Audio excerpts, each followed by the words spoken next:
नमस्कार, आपका स्वागत है। श्री विष्णु पुराण के अनुसार सूर्य 7 गणों में से एक है, तथापि उनमें प्रधान होने से उनकी विशेषता है भगवान विष्णु की, जो सर्वशक्तिमय रुख, यजु और साम नाम की पराशक्तियां है, वही सूर्य को ताप प्रदान करती है और संसार के समस्त पापों को नष्ट करती है। जगत की स्थिति और पालन के लिए ऋख, यजु और साम रूप में भगवान विष्णु सूर्य के भीतर निवास करते हैं।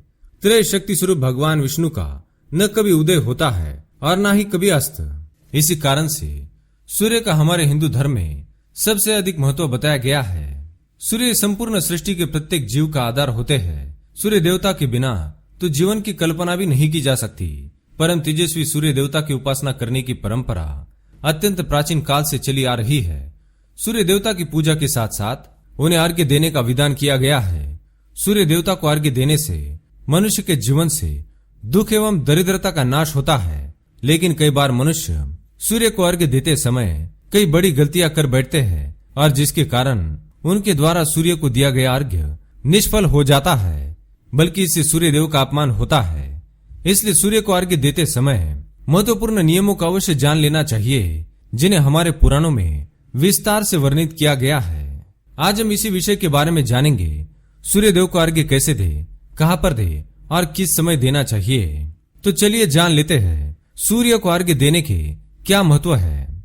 पर उससे पहले अगर आपने चैनल को सब्सक्राइब नहीं किया है तो इसे सब्सक्राइब कर लीजिए। साथ ही वीडियो को लाइक करना ना भूले और कमेंट में जय सूर्य देव, जय श्री हरि विष्णु अवश्य लिखे। सबसे पहले हम जान लेते हैं कि अर्घ्य देने का क्या अर्थ होता है।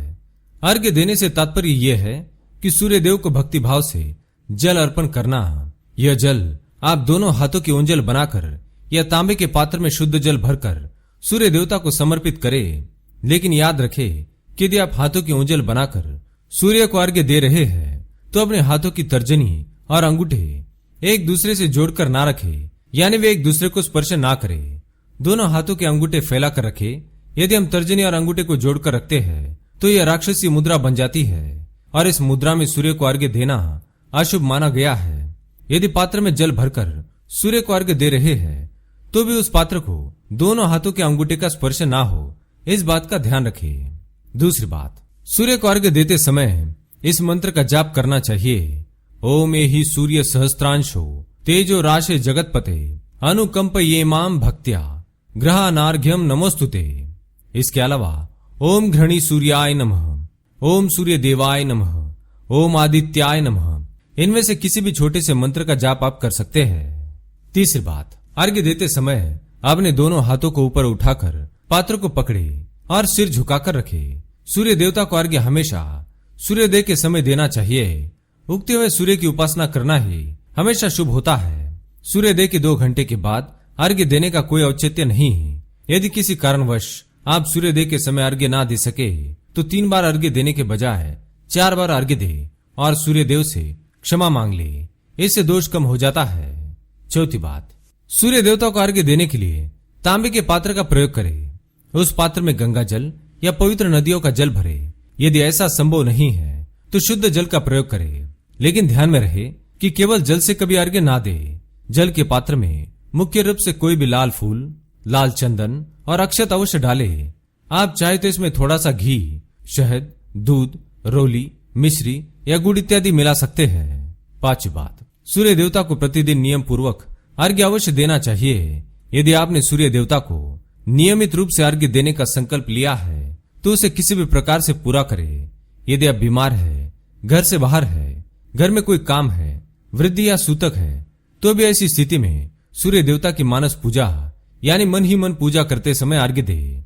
सूर्योदय पूर्व दिशा से होता है, तो यदि किसी कारणवश सूर्य दिखाई न दे तो आप उनका मन ही मन स्मरण करके पूर्व दिशा की ओर मुख करके उन्हें अर्घ्य दे, लेकिन कभी भी सूर्य को अर्घ्य देने का संकल्प ना छोड़े। छठी बात, यदि आपके घर में सूर्य देवता को अर्घ्य देने के लिए कोई स्थान नहीं है तो आप अपने घर के ईशान कोण में पूर्व दिशा की ओर मुख करके खड़े रहकर सूर्य को अर्घ्य दे सकते हैं। सूर्य देवता को अर्घ्य देने के क्या लाभ होते हैं? सबसे पहला और महत्वपूर्ण लाभ यह है कि सूर्य देवता को अर्घ्य बहुत प्रिय होता है और सूर्य देवता की उपासना करने से सूर्य देव प्रसन्न होते हैं और सूर्य के हृदय में निवास करने वाले भगवान श्री हरि विष्णु हम पर अपनी कृपा दृष्टि बनाए रखते हैं। सूर्य को इस पृथ्वी के सभी जीवों की आत्मा कहा गया है, इसलिए सूर्य देवता की उपासना करने से आत्मा की शुद्धि होती है और मनोबल बढ़ता है। सूर्य को अर्घ्य देते समय सूर्य मंत्रों का उच्चारण करने से रोग, पाप, भय और दोष से मुक्ति मिलती है। शरीर ऊर्जावान और स्फूर्तिवान बनता है। तो दोस्तों, इस प्रकार से हम सूर्य को अर्घ्य देकर सूर्य देवता को प्रसन्न कर सकते हैं। अगर ये जानकारी अच्छी लगी तो वीडियो को लाइक करें, कमेंट में जय सूर्यदेव, जय श्री हरि विष्णु अवश्य लिखें। साथ ही चैनल को सब्सक्राइब करें। धन्यवाद।